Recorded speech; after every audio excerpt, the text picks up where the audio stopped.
Hi welcome back to my channel. ఈరోజు కథ పెళ్లి సంతకం 12వ భాగాన్ని వినేద్దాం. అజయ్ ఏమనలేక తన ఇంటికి వెళ్ళిపోతాడు. ఇంకా సీరియస్గా ఉంటూ ఏదో తనలో తనే ఆలోచించుకుంటూ ఉంటాడు. తర్వాత ఆలోచించుకుని ఒక నిర్ణయానికి వచ్చి వల్లిని కలుస్తాడు. ఎవరికీ చెప్పకుండా, కనీసం కౌశిక్ కూడా చెప్పకుండా వల్లిని తీసుకుని వాళ్ళ ఇంటికి వెళ్తాడు అజయ్. అది జరిగిన విషయం సీత. వల్లిని ఇంటికి తీసుకొచ్చిన దగ్గర నుంచి మీకు అన్ని విషయాలు తెలుసు కదా. తను పెట్టిన కండిషన్ ఏంటి ఇంకా మీరు క్లియర్గా చెప్పలేదు అంటుంది సీత. లేదురా, నాకు అంతవరకే తెలుసు. వాడే సడన్గా వెళ్ళి వల్లితో ఏం మాట్లాడాడో ఏమో. వాళ్ళిద్దరి మధ్యన ఏం జరిగిందో తెలీదు. నాతో ఎక్కువ మాట్లాడలేదు.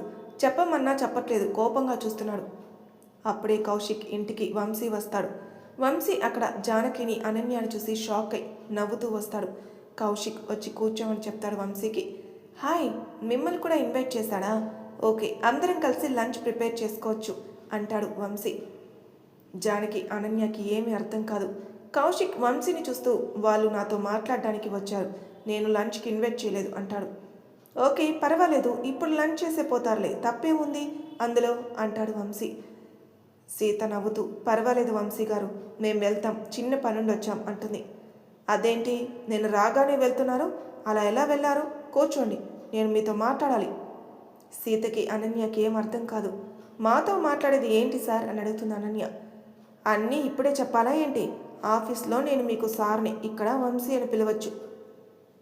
సీత నవ్వుతూ అలా ఎలా కుదురుతుంది సార్, మాకు సార్గానే పరిచయం, మేము సార్ అనే పిలుస్తాం. వంశీ నవ్వుతూ నేనైతే నేను సీత అనే పిలుస్తాను, జానకి అని మాత్రం పిలవను అంటాడు. సీత ఆశ్చర్యపోతూ అదేంటి సార్, నా పేరు మీకెలా తెలుసు? అబ్బో, నాకు అన్ని విషయాలు తెలుసు. సీత రామ్కే సొంతం, అజయ్ రామ్కి మాత్రమే అని నవ్వుతాడు. ముగ్గురు షాక్ అవుతారు. వంశీ ముగ్గురిని చూసి కూల్ అవ్వండి, రోజు ఆఫీస్లో జరుగుతుంది కదా, ఒకరి కోసం ఒకరేమో దొంగ చూపులు చూసుకుంటూ వర్క్ చేసుకుంటున్నారు. అజయ్ రామ్కి మాత్రం విపరీతమైన కోపం, అన్నీ దొంగ చూపులు చూస్తుంటాడు ఆఫీస్లో మన సీతని. సీత నవ్వుతూ అలా ఏమీ లేదు సార్, ఎప్పుడు చూసినా కోపంగానే ఉంటారు. అనన్య, మీ అన్నయ్య ఎలా ఉంటాడు?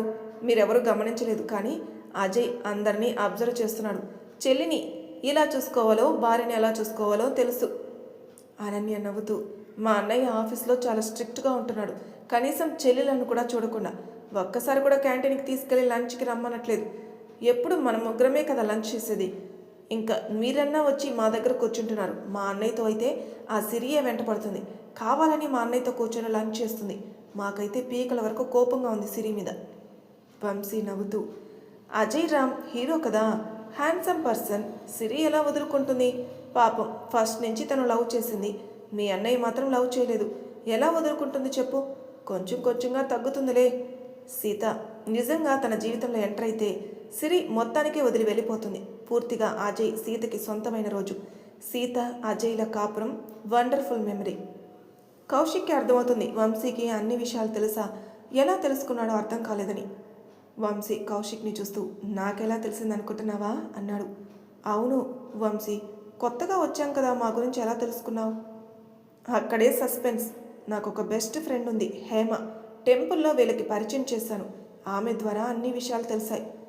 హేమ ప్రభాస్ వైఫ్, నీకు బెస్ట్ ఫ్రెండా? అవును, కాలేజీ నుంచి ఫ్రెండ్. ప్రభాస్ కూడా నా ఫ్రెండే. కాలేజీలో ఉన్నప్పుడు వాళ్ళిద్దరూ లవ్ చేసుకున్నారు, చాలా బాగుండేవాళ్ళు. ఎందుకో సడన్గా అలా దూరంగా ఉంటున్నారు, అర్థం కావట్లేదు. అదే విషయం మీద నీతో మాట్లాడడానికి వచ్చాను. సీతకి అనన్యకి అర్థమైంది, టెంపుల్లో పరిచయం చేసిన హేమనే వాళ్ళ ఇంట్లోనే వల్లి ఉందని. వంశీ సీత దగ్గరికి వచ్చి తన 2 చేతులు పట్టుకుని నువ్వేం భయపడకు, రామ్ సీతకే సొంతం, మీ ఇద్దరిని ఎవరు వేరు చేయలేరు. సీత, జానకి, అజయ్, రామ్ ఇద్దరి మధ్యలో వచ్చే వాళ్ళందరూ మధ్యలోనే పోతారు.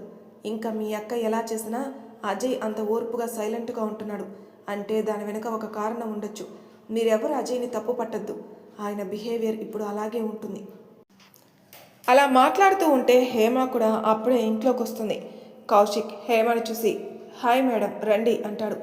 సీతకి అనన్యకి హేమ వాళ్ళ ఇంటికి వచ్చింది గుర్తుకొచ్చి ఓ తనే హేమ కదా, టెంపుల్లో కూడా కలిసింది అనుకుని హాయ్ మేడం అని పలకరిస్తారు.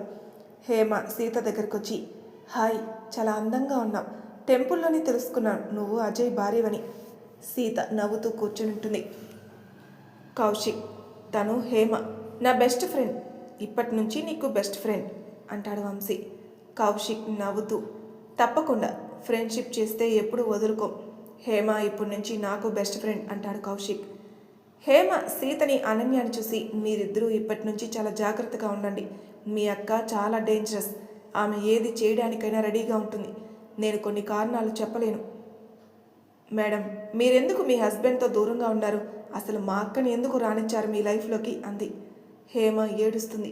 సీత, అనన్య హేమ పక్కన కూర్చుని, సారీ మేడం, మీ పర్సనల్ లైఫ్ గురించి అడిగాం. అలా కాదురా, నేను చాలా భరించాను. ఇక ఓపిక లేదు. ఇదంతా ప్రభాస్ కోసం ఓపిక పడుతున్నాను. మేము బీటెక్ చదివే రోజుల్లో వంశీ, నేను, ప్రభాస్ ముగ్గురం బెస్ట్ ఫ్రెండ్స్. చాలా ఎంజాయ్ చేసేవాళ్ళం. నాకు ప్రభాస్ ఇద్దరికీ ఇష్టమైంది.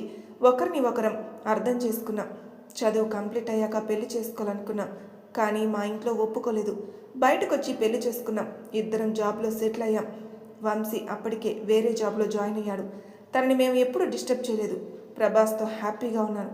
అనుకోకుండా ప్రభాస్ వల్ల ఒక తప్పు జరిగింది. ప్రభాస్ ఫ్రెండ్స్ అందరితో కలిసి ఒకరోజు పబ్కి వెళ్ళాడు. అక్కడ ఫ్రెండ్స్ అందరి బలవంతం మీద తాగాడు. ఆ డ్రింక్లో డ్రగ్ కలిపారు. అదంతా ప్రభాస్కి తెలీదు. అక్కడున్న ఒక అమ్మాయితో గదిలోకి పంపించారు. ప్రభాస్ ఏం చేస్తున్నాడనేది కూడా తనకు తెలియకుండా ఆమెతో కలిశాడు. అదంతా మీ అక్క వీడియో తీసింది. సోషల్ మీడియాలో పెడతానని మీ అక్క బెదిరించింది. ప్రభాస్ ఏమీ చేయలేక వల్లితో. అందరికీ బాధగా ఉంది హేమ విషయంలో. తను చెప్తుంది వల్లి ప్రభాస్కి ఎలా పరిచయం ఉన్న సంగతి. వల్లి ప్రభాస్ ఇంటికి వస్తుంది. ప్రభాస్ వల్లి ముందే తెలుసు కాబట్టి నవ్వుతూ ఇంట్లోకి రమ్మంటాడు. వల్లి నవ్వుతూ ప్రభాస్ దగ్గరకు వచ్చి, నన్ను పెళ్లి చేసుకో అంటుంది. ప్రభాస్ చిరాగ్గా చూసి, నేను ఇదివరకే చెప్పాను ఈ టాపిక్ మళ్ళీ రావద్దని. నా మనసులో హేమకు మాత్రమే స్థానం ఉంది. నిన్ను పెళ్లి చేసుకోవడం జరగదు అని. నన్ను పెళ్లి చేసుకో, హేమ ఎప్పట్లాగానే ఉంటుంది అంటుంది. అసలేమనుకుంటున్నావు? హేమను వదిలే ప్రసక్తే లేదు. అయితే ఈ వీడియో చూడు అని వీడియో చూపిస్తుంది. అందులో ప్రభాస్ ఒక అమ్మాయితో కలవడం చూస్తాడు. అది ఎలా ఉందంటే చాలా రాక్షసంగా. డ్రగ్ తీసుకోవడం వల్ల ఆ అమ్మాయిని చాలా సఫర్ చేస్తాడు. ఆ వీడియో చూశాక ప్రభాస్ షాక్ అయిపోయి ప్రపంచం ఆగిపోయినట్టుగా అనిపిస్తుంది. నేనేనా? నాలో ఇంత రాక్షసత్వం ఉందా అనుకుని బాధపడతాడు. ప్రభాస్ వెంటనే వల్లితో, ఆ అమ్మాయి అడ్రస్ ఇవ్వు, నేను ఆ అమ్మాయి దగ్గరికి వెళ్తాను. వెళ్ళి ఏం చేస్తావు? పెళ్లి చేసుకుంటావా? ఆ అమ్మాయికి సారీ చెప్తావా? ఆ అమ్మాయి భరించగలదా? అయినా ఆ అమ్మాయి ఎప్పుడో సూసైడ్ చేసుకుంది అని చెప్తుంది. అంతే, ఒక్కసారిగా ప్రభాస్ కుప్పకూలిపోతాడు. చెమటలు పడుతున్నాయి. నా వల్ల ఒక అమ్మాయి చెడిపోయిందా అని ఏడుస్తాడు. అందుకే కదా నువ్వు నాతో ఉండాలంది. నా ప్రాణం పోయినా నన్ను చంపేసినా నేను ఉండను అన్నాడు. అప్పుడే అక్కడికి అజిత్ అనే వ్యక్తి వస్తాడు. అజిత్ ప్రభాస్ దగ్గరకు వచ్చి, హాయ్ ప్రభా, ఏంట్రా అంత టెన్షన్ పడుతున్నావు? వల్లి చెప్పిన దానికి ఒప్పుకోవచ్చు కదా. అజిత్, నువ్వు నా ఫ్రెండ్ అని చెప్పుకోవడానికి అసహ్యంగా ఉంది. నువ్వు ప్రేమించిన అమ్మాయిని నన్నెందుకు చేసుకోమంటున్నావు? నాకు పెళ్ళయింది. అజిత్ గట్టిగా నవ్వుతూ, ఈ ప్రేమలు పెళ్ళిళ్ళు ఇవన్నీ నాకు వర్కౌట్ అవ్వవు. ఇష్టంతో ఎంతవరకు రిలేషన్లో ఉన్నామన్నదే ముఖ్యం. వల్లి నీ మీద కూడా మనసు పడింది. రిలేషన్లో ఉండు, తప్పేముంది అంటాడు. అజిత్, నేను ముందు నుంచే చెప్తున్నాను, వల్లిని అజయ్ చాలా ఇష్టపడ్డాడు. వల్లికి చెప్పాను అజయ్ని మోసం చేయొద్దని. నువ్వు వినలేదు. పాపం పెళ్లి వరకు వచ్చి పెళ్లి రోజు తీసుకొచ్చేసావు. అజిత్ నవ్వుతూ, అది వాడి కర్మ. అయినా నువ్వు నాకు తెలవకుండా వాడికి హింట్ ఇచ్చావు కదా, క్లోజ్గా దిగిన ఫొటోస్. అయినా అర్థం చేసుకోలేదు. వాడి దురదృష్టం అలా ఉంది. నేనేం చేస్తాను? మరి నా దగ్గరికి ఎందుకు వచ్చారు? నన్నెందుకు ఇందులో ఇరికించారు? నువ్వు పార్టీ ఇస్తానంటే వచ్చాను. నా డ్రింక్లో డ్రగ్ కలపాల్సిన అవసరం ఏముంది? అజిత్ నవ్వుతూ ప్రభాస్ దగ్గరకు వచ్చి చెవిలో ఒక రహస్యం చెప్తాడు. అంతే, రహస్యం ఏంటో తెలుసుకున్న ప్రభాస్ అలా బిగుసుకుపోతాడు. అజిత్ నవ్వుతూ, నేను చెప్పింది విన్నావు కదా, ఆలోచించుకొని నా దగ్గరకు పంపించు. ప్రభాస్ కోపంగా అజిత్ కాలర్ పట్టుకొని కొడతాడు. ఎంత ధైర్యం ఉంటే నా హేమని నీ దగ్గరికి పంపించమని అడుగుతావు? దాని బదులు దాన్ని చంపి నేను చేస్తాను అన్నాడు. నీకు ఆ ఛాన్స్ ఇవ్వను మిస్టర్. నువ్వు చచ్చిపో. హేమను నేను తీసుకెళ్తాను. ఎప్పటి నుంచో నాకు హేమ మీద కోరికుంది. ప్రభాస్ గట్టిగా అరుస్తూ, ప్లీజ్ అజిత్, నా హేమని వదిలే. నాకు హేమ అంటే ప్రాణం. అలా ఎలా వదిలేస్తాను? నీకు ఎంత డబ్బు కావాలన్నా తీసుకో, హేమని నాకు ఇచ్చేయి అంటాడు. అదేమైనా వస్తువా? నా భార్య. నా భార్యని తాకే హక్కు నీకు లేదు.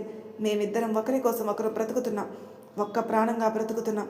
మధ్యలోకి మీరెవరు రావడానికి? చూడు ప్రభా, వల్లికి నీ మీద ఇంట్రెస్ట్ ఉంది. నీ భార్య మీద నాకు ఇంట్రెస్ట్ ఉంది, షేర్ చేసుకుందాం. చిచి అంటూ ప్రభ కోపంతో అజిత్ పళ్ళు రాలగొడతాడు. ఏమనుకుంటున్నావురా? ఒళ్ళు బలిసి కొట్టుకుంటున్నావు. ఎలా పెరిగావురా? నేను నీలా కాదు, ఉన్నతగా పెరిగాను. మంచి కుటుంబం నుంచి వచ్చాను. వాయి వరుసలు లేకుండా నేను లేను. నా పెళ్ళికి నా పేరెంట్స్ ఒప్పుకోలేదు కాకపోవచ్చు, అయినా పద్ధతిగానే పెళ్లి చేసుకుని హ్యాపీగా ఉంటున్నాను. వల్లి నవ్వుతూ ప్రభాస్ దగ్గరకు వచ్చి, చిల్ ప్రభా, ఎందుకంత టెన్షన్ పడుతున్నావు? ఇవాళ రేపు ఇవన్నీ కామన్. డబ్బే ముఖ్యం.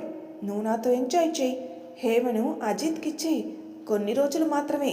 మళ్ళీ హేమ నీ దగ్గరకు వచ్చేస్తుంది. అప్పుడే ఇంట్లోకి హేమ వస్తుంది. ప్రభాస్ హేమను చూసి టెన్షన్ పడుతూ దగ్గరికి వెళ్ళి తనని గట్టిగా హక్ చేసుకుంటాడు. ఈ విషయాలేవి హేమకు తెలియదు. ఒక్క ప్రభాస్ని వల్లి బ్లాక్మెయిల్ చేస్తున్న విషయమే తెలుసు హేమకి. అజిత్ హేమని అడిగిన విషయం ప్రభాస్ హేమకి చెప్పడు. చెప్పకుండానే తనకి దూరంగా ఉంటున్నాడు. హేమ, ఎందుకండి అంత టెన్షన్ పడుతున్నావు? వీళ్ళంతా ఎవరు అని అడుగుతుంది. ఎవరూ లేరు హేమ, నువ్వు ఇంట్లోకి వెళ్ళు. అజిత్ హేమ దగ్గరగా వచ్చి, హాయ్ హేమ గారు, నేను తెలుసు కదా అంటాడు. తెలుసండి, ప్రభాస్ ఫ్రెండ్, చూశాను మిమ్మల్ని. ఓకే, మిమ్మల్ని లంచ్కి పిలవాలి అనుకుంటున్నాను. లంచ్కి వస్తారా నాతో? సారీ అండి, నేను రాను, నాకు కొంచెం పనులున్నాయి. ప్రభాస్ టెన్షన్గా ఉన్నాడు. సరే అని చెప్పి అజిత్ అక్కడి నుంచి వెళ్ళిపోతాడు. హేమ దగ్గరికి వచ్చి వల్లి దగ్గరకు వచ్చి, నేను మీ ఆయన్ని కొనేశాను 2 కోట్లకి, నువ్వు నాకు ఇవ్వాల్సిందే. హేమకి ఏం అర్థం కాలేదు. వల్లి నవ్వుతూ, నీకు మీ ఆయన తర్వాత చెప్తాడు, నేను డబ్బిచ్చి కొనుక్కున్నాను. నువ్వు కొనేసుకోవడం ఏంటి? అయినా అలా ఎలా తీసేసుకుంటావు? నువ్వు ఎవరు మా లైఫ్లో ఎంటర్ కావడానికి? వల్లి నవ్వుతూ తనకి వీడియో చూపిస్తుంది. అక్కడ ప్రభాస్ ఒక అమ్మాయిని అలా చిత్రహింసలు పెట్టి అనుభవిస్తున్నట్టు ఉంటుంది. ఆ వీడియో చూసి షాక్ అయిపోతుంది. హేమ గజగజ వణికిపోతూ అక్కడ స్లో కోల్పోతుంది. ప్రభాస్ హేమ దగ్గరికి పరిగెత్తుకెళ్ళి తన 2 చేతులతో ఎత్తుకుని బెడ్రూమ్లో తీసుకుని పడుకోబెడతాడు. బయటకొచ్చి వల్లిని మెడలు బట్టి బయటికి వెళ్ళగొడతాడు. ఇంకొకసారి నా జీవితంలోకి వస్తే బాగుండదు అని డోర్ క్లోజ్ చేసి హేమ దగ్గరికి వెళ్తాడు. కాసేపు అయ్యాక హేమకి మెలక వస్తుంది.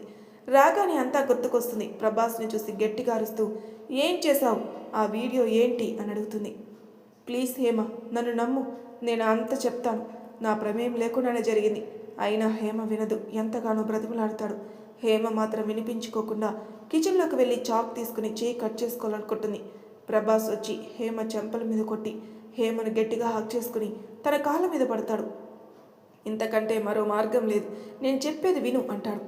హేమ కాళ్ళ దగ్గర ప్రభాస్ని చూసి హేమ తట్టుకోలేక ఏడుస్తుంది. ఇదేంటి, కాళ్ళ మీద పడడం ఏంటి అని చెప్పి దూరం జరిగి ప్రభాస్ని దగ్గరికి తీసుకుంటుంది. ప్రభాస్ హేమ ఒడిలో పడుకుని ఏడుస్తాడు. ఏం జరిగింది ప్రభాసులు? జరిగిందంతా చెప్తాడు. హేమ భయపడుతూ, వల్లి అంత డేంజరా? నాకు ఇప్పుడే తెలిసింది, ఆ అమ్మాయి చనిపోయిందట, నన్ను బ్లాక్మెయిల్ చేస్తుంది. ఇప్పుడు నేను ఏం చెయ్యాలి? హేమకేం అర్థం కాదు ఏం చెయ్యాలన్నది. ప్రభాస్ తెలివిగా ఆలోచిస్తున్నాడు. చూడు హేమ, నేను ఒకటే చెప్తున్నాను, నేను వల్లితో ఉన్నట్టే ఉంటాను. నాకు ఆ వీడియో ముఖ్యం. ఆ అమ్మాయి వివరాలు తెలుసుకోవాలి. అంతవరకు నేను ఏది చెప్తే అది వినాలి. నేను ఎంత కఠినంగా అయినా ఉంటాను, అది భరించాలి. నువ్వేం చేయాలో నేను కొన్ని చెప్తాను, అవన్నీ నువ్వు ఖచ్చితంగా చేయాలి. అదే ఏ విషయం అన్నది తర్వాత చెప్తాను. హేమకి కష్టంగా అనిపిస్తుంది భర్త నుంచి దూరంగా జరగడం. అంటే నువ్వు తనతో రిలేషన్లో ఉంటావా? నా మీద నమ్మకం లేదా? నేను అలా రిలేషన్ పెట్టుకునేవాడిలాగా ఉన్నానా? ఎప్పుడైనా నీకు అలా అనిపించిందా? అంటే ఆమె ఎంతకైనా దిగజారుస్తుంది మిమ్మల్ని. మళ్ళీ డ్రగ్ ఇవ్వచ్చు కదా. నా ఐడియాస్ అన్నీ నాకున్నాయి. హేమ ఇదే ఇంట్లో ఉందాం, నువ్వు డిస్టర్బ్ కావద్దు అని హేమని ఒప్పిస్తాడు Prabhas. Next day morning Valli Prabhas ఇంటికి వస్తుంది. ప్రభాస్ని చూసి నవ్వుతూ, హాయ్ డార్లింగ్, నేను చెప్పింది ఏం చేశావు అని అడుగుతుంది. ప్రభాస్ మౌనంగా కూర్చుంటాడు. తన దగ్గరికి వెళ్ళి తనని హక్ చేసుకుంటుంది. ప్రభాస్కి అంత కంపరంగా అనిపిస్తుంది. అయినా భరిస్తూ పక్కకి జరుగుతాడు. నాకు ఆ వీడియో కావాలి, ఆ అమ్మాయి డీటెయిల్స్ కావాలి అన్నాడు. చనిపోయిన అమ్మాయి గురించి డీటెయిల్స్ అడిగి ఏం చేస్తావు? ఇంకా నువ్వు వాళ్ళ గురించి తెలుసుకుంటే, నువ్వే ఇలా చేశావని తెలిస్తే నిన్ను అక్కడే చంపేస్తారు. అక్కడే చనిపోయినా పర్వాలేదు, కానీ నేను ఆ అమ్మాయి కుటుంబానికి క్షమాపణ చెప్పుకోవాలి. నువ్వు చనిపోతావు బాగానే ఉంది, నువ్వు పోయాక హేమను అజిత్ ఎన్ని చిత్రహింసలు పెడతాడో తెలుసా? ఒక్కసారి ఊహించుకో. ప్రభాస్కి వెన్నులో ఉంచి వణుకి పుడుతుంది. హేమ వాడి చేతిలో ఎంత నలిగిపోతుందో అని. ప్రభాస్ అన్నీ ఆలోచించుకొని సరే నువ్వు చెప్పినట్టు వినాలంటే నాదొక కండిషన్ అంటాడు. ఏంటి అని అడుగుతుంది. హేమ నాతోనే నా ఇంట్లో ఇక్కడే ఉంటుంది. అదేంటి అలా? మన ఇద్దరం రిలేషన్లో అనుకున్నప్పుడు హేమ ఎలా ఉంటుంది నీతో? ఉండాల్సిందే. హేమ నన్ను వదిలిపెట్టి ఉండలేదు. తనకి నిజాలు ఏమీ తెలీదు. రోజు ఇంట్లో నీ దగ్గరగా ఉంటే తను బాధపడుతుంది కదా, అజిత్ తోటి పంపించు. ప్రభాస్ కోపంగా చూస్తూ, నీలాగా పెరగలేదు హేమ. ఒక పద్ధతి ఉంది. పెద్ద కుటుంబం నుంచి వచ్చిన కుటుంబ విలువ తెలుసు. మనసులో ఒక్కడికి మాత్రమే చోటు. నా నుంచి దూరమైన క్షణం తను బ్రతకదు. ఇలాంటివన్నీ విని విసిగిపోయానే. సరే నువ్వు పెట్టిన కండిషన్ ఒప్పుకుంటున్నాను. హేమ మనతోనే ఉంటుంది, కానీ మన రూమ్లో కాదు. ఈ ఇంట్లో ఏదో ఒక మూలన ఉంటుంది. కానీ అజిత్ అంత తొందరగా వదిలిపెట్టడు హేమని. అది తర్వాత విషయం. హేమ మాత్రమే ఇంట్లోనే ఉండాలి. సరే అని చెప్పి వల్లి ప్రభాస్ పెదాల మీద గట్టిగా ముద్దు పెట్టుకుంటుంది. అప్పుడే హేమ ఎంటర్ ఇస్తుంది. అలా వాళ్ళిద్దరిని చూసి హేమ అక్కడికక్కడికే కుప్పకూలినట్లే కళ్ళ వెంట నీళ్ళు వస్తున్నాయి. ప్రభాస్ చెప్పింది గుర్తు చేసుకుని కిచెన్లోకి వెళ్తుంది. ప్రభాస్ వల్లిని కోపంగా తోసేస్తాడు. చిరాకు పడతాడు. నా పర్మిషన్ లేనిదే నా దగ్గరకు వస్తే బాగోదని. పర్మిషన్ ఏంటి? నేను ఎంత బాగా ముద్దు పెట్టాను. మన ఇద్దరి మధ్యలో ఇంటిమేట్ కంపల్సరీగా ఉండాలి. నాకు పిచ్చిగా నచ్చేసావు. ప్రభాస్ కోపంగా బయటకు వెళ్ళిపోవాలని చూస్తాడు. కానీ ఇంట్లో హేమను ఒక్కదాన్ని వదిలి వెళ్ళాలనిపించట్లేదు. కిచెన్లో ఉన్న హేమ దగ్గరికి వెళ్ళి ఏడుస్తున్న హేమని వెనకడించి హక్ చేసుకుని మెడ దగ్గర తల పెట్టుకుని, ప్లీజ్ రా, ఓర్చుకోవాలి, కావాలని చేయట్లేదు. మనం ఈ నరకం నుంచి తొందరగా నేను బయటపడేస్తాను. నేను అన్నీ ఆలోచిస్తున్నాను. నువ్వు దేనికి టెన్షన్ పడద్దు. నీ కళ్ళ ముందు ఏది జరిగినా నువ్వు చూస్తూ చూడనట్టే ఉండు అని చెప్పేసి తన గదిలోకి వెళ్తాడు ప్రభాస్. వల్లి హేమ దగ్గరకు వచ్చి, ఏంటి మీ ఆయన ఏదో చెప్పేసిపోయాడు? ఇప్పటికే నీకు చెప్పుంటాడు కదా.